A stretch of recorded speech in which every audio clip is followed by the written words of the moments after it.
आशीर्वाद लेने के लिए भेजा है।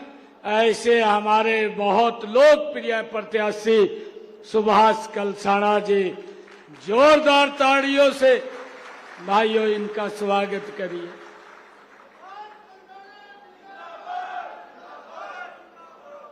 हमारे बीच में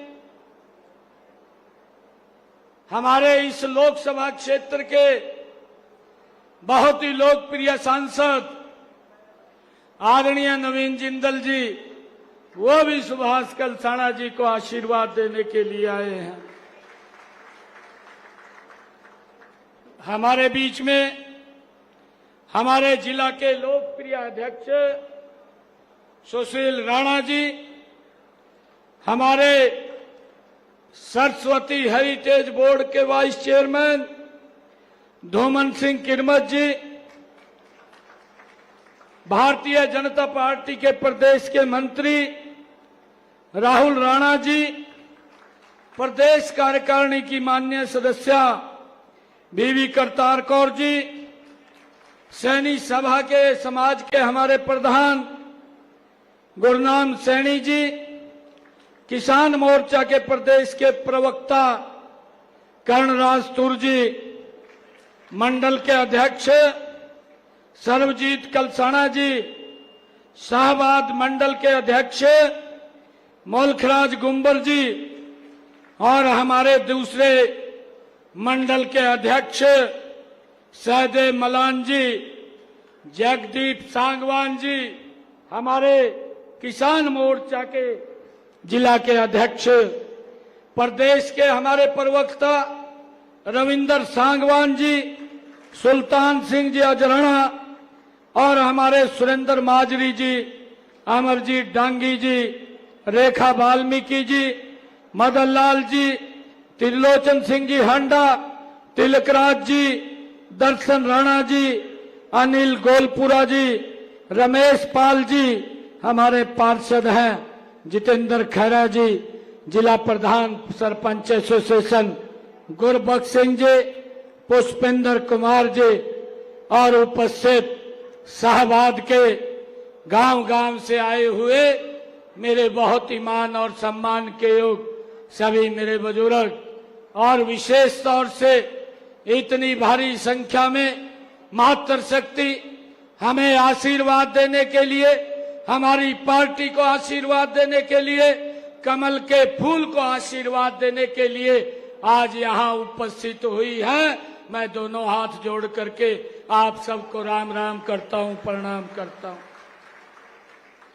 मित्रों, चुनाव चल रहा है।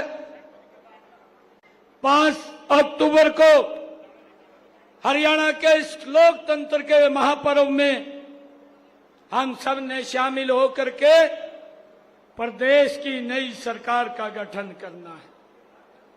मैं आज शाहबाद की सरदारी के बीच में भारतीय जनता पार्टी, मैं स्वयं अपने लिए और सुभाष कलसाणा जी के लिए आप लोगों से आशीर्वाद लेने के लिए आया हूं।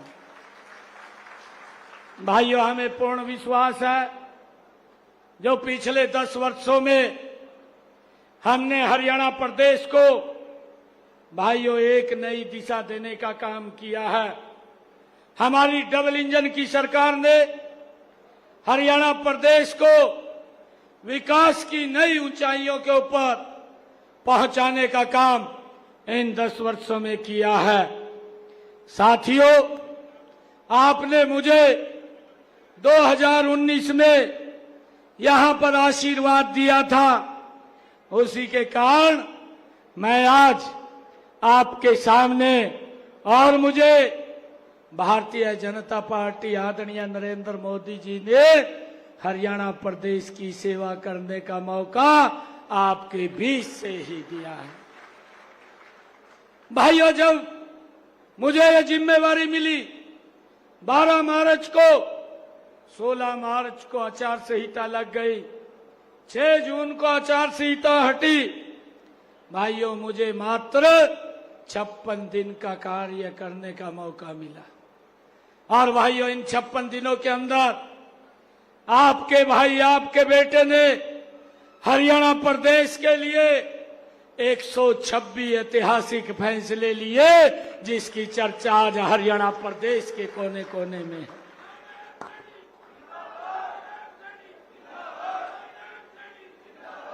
भाइयों, लोग बोलते हैं कि समय कम मिला है, विपक्ष के लोग बोलते हैं कहा ये तो घोषणाएं कर रहा।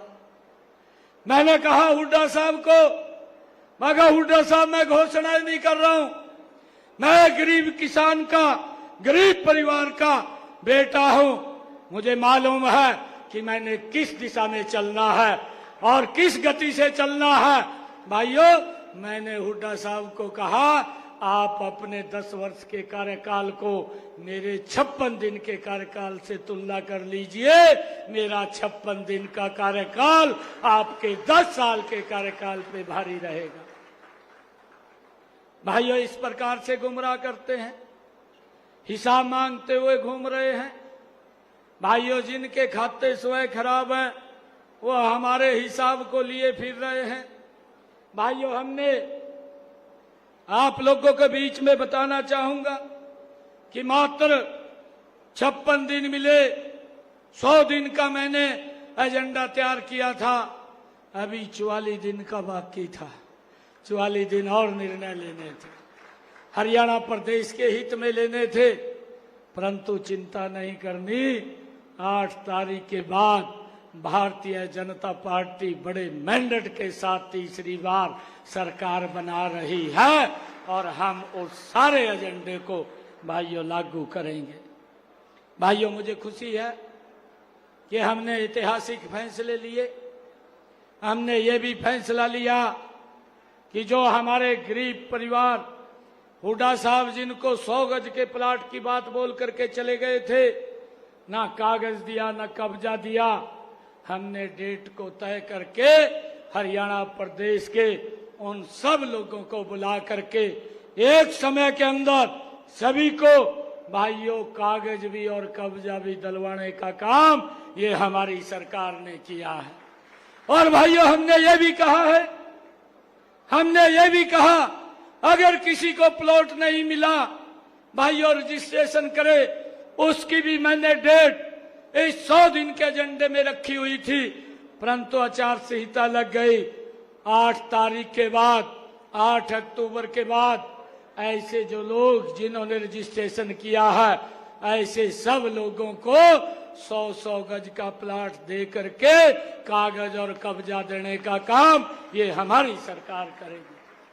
भाई, ये निर्णय किया हमने हरियाणा प्रदेश के अंदर पिछले 10 वर्षों में प्रधानमंत्री आवास योजना के तहत 1 लाख से ज्यादा मकान बना करके शहरी और ग्रामीण क्षेत्र में चाबियां सौंपने का काम किया है। भाइयों, हमने गरीबों के हित में भी फैसला लिया है।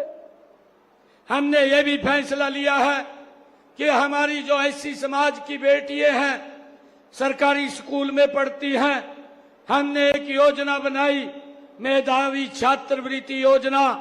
ऐसी बेटियों को हमने प्रोत्साहन देते हुए कि उन्होंने 90%